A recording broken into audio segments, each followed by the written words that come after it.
Falar sobre bitcoins agora, o valor do Bitcoin quase 9% hoje, seu nível mais baixo em 6 meses. Caiu quase 9% hoje, nível mais baixo em 6 meses. Receios de um ataque russo contra a Ucrânia levam os investidores de todo o mundo a se desfazerem dos ativos de maior risco.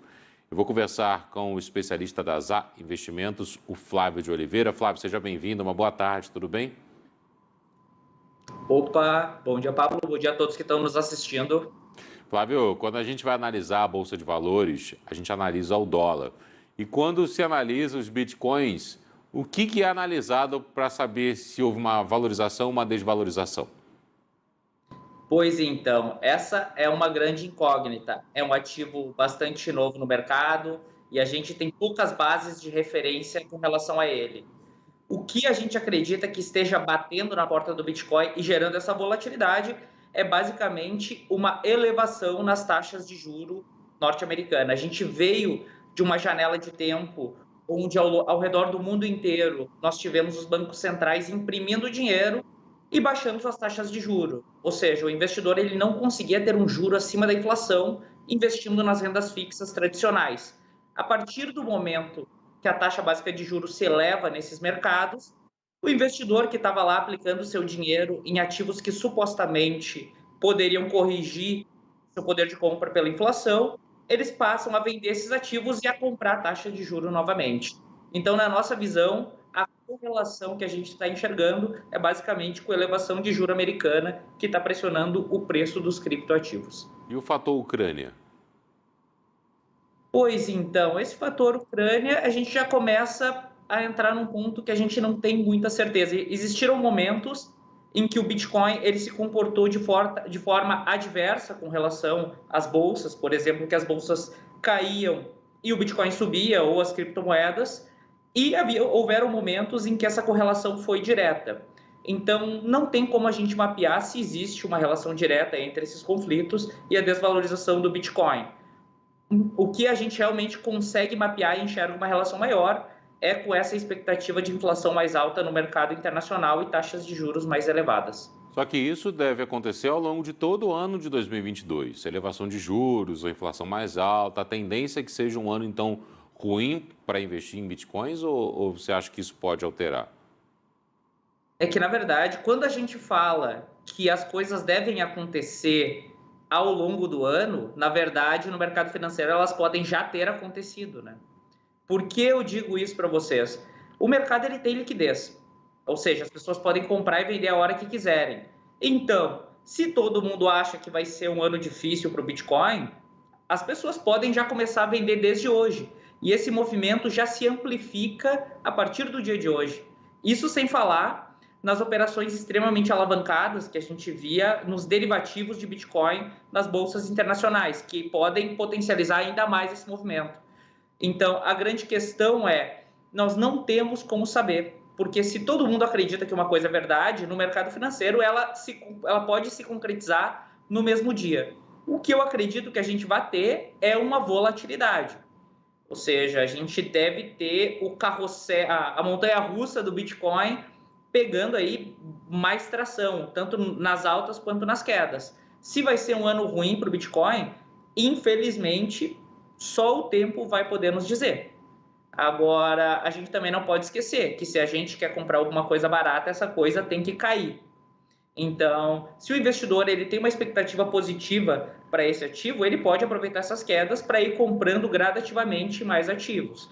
Agora, se ele vai subir ou cair no curtíssimo prazo, mesmo que a gente tente projetar em um ano, é muito difícil saber, porque essa expectativa já está bem ruim. A gente já tem ali os investidores precificando essas elevações de juros. Não temos como saber no D0. É a pergunta de 10 bilhões de dólares essa. E tem também uma certa insegurança com relação aos países que vão autorizar ou não o funcionamento. Agora há uma discussão sobre a Rússia, se a Rússia vai ou não autorizar as criptomoedas, está recebendo pressões para não autorizar. Por outro lado, há países que já estão usando as criptomoedas como moedas de circulação. Tem país na América Central fazendo isso, por exemplo. O Brasil nessa discussão, como é que está, Flávio? Olha, na verdade, eu acho muito embrionário a gente falar de qualquer tipo de posicionamento do Brasil com relação ao Bitcoin se tornar uma moeda circulante com a chancela oficial. Com relação às pressões ao redor do mundo, a gente já viu no passado a China com um movimento aí pressionando uma questão mais intervencionista com relação aos criptoativos. E no fim do dia o mercado ele se adaptou, né? A gente tinha ali os mineradores que atuavam em solo chinês, eles se realocaram geograficamente falando.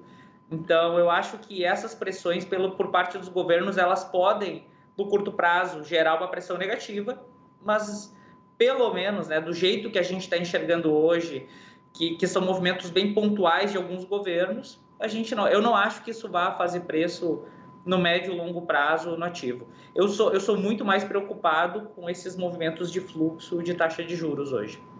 Para investir em ações é preciso saber um mínimo, mas também não precisa saber muito não. Você precisa ter uma boa carteira ali ou alguém que possa te auxiliar. Para investir em criptomoedas também, você precisa entender ou não precisa entender muito não? Você precisa ter uma boa carteira e alguém que vá te orientar. Olha, o investidor ele pode sim fazer algum tipo de investimento tendo uma orientação profissional. O que ele precisa entender, no mínimo, é o risco que ele está correndo.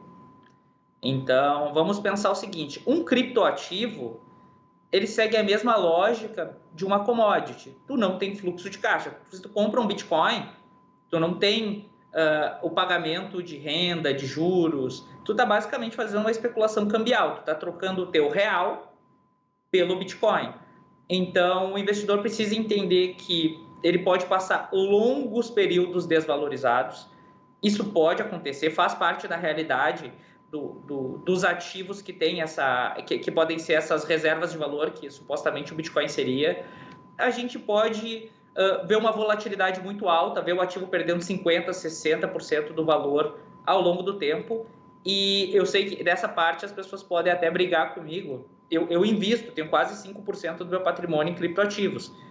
Mas a gente pode ter um ativo que ele valia 10, ele pode passar a valer 50 e depois valer 25, e o 25 se tornar o novo ponto de equilíbrio dele. Ou seja, o investidor pode ter uma perda mais permanente, pode durar uma década com uma queda de 50%. Então, se o investidor ele tiver noção dessas características, da alta volatilidade e que o preço desse ativo ele se dá por oferta e demanda, ele pode fazer o investimento. E se ele quiser ajuda profissional, hoje tem fundos que compram criptoativos que ele pode terceirizar a decisão. Então, acho que se entender essas características, o investidor não precisa ser um expert em criptoativos. Viver, né?